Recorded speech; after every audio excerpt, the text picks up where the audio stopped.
Okay, I borrowed these two flashlights from my father-in-law's cabin, so I kind of stole them, but that's okay. I will restore them and upgrade them a bit.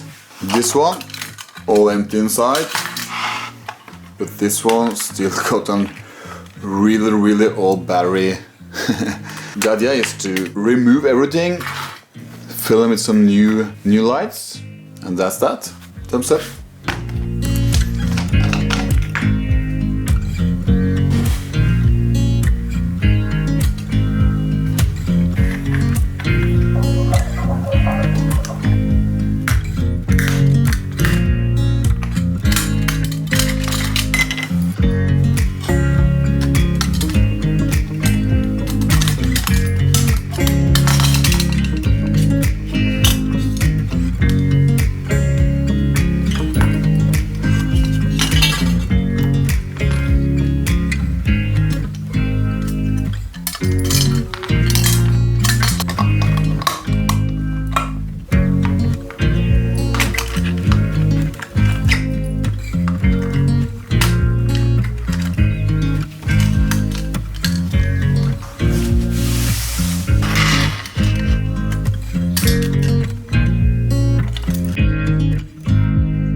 This one is great.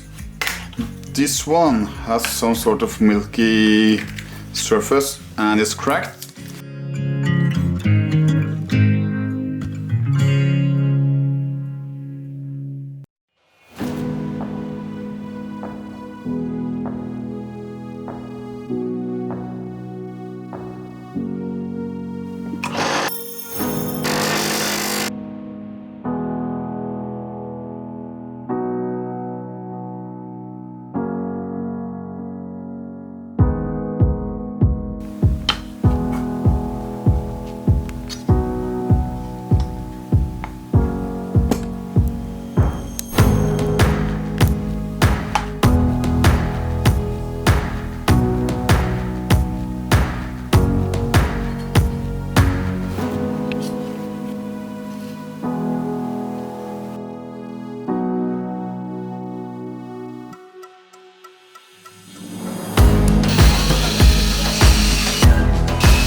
I used this bluing compound, gun black, to darken this piece and it turned out super cool. It's not even, not at all. I could give this one more coat with the bluing gel, but I really like the different color and the different surface. So I'm gonna give it some wax, and that'll be that.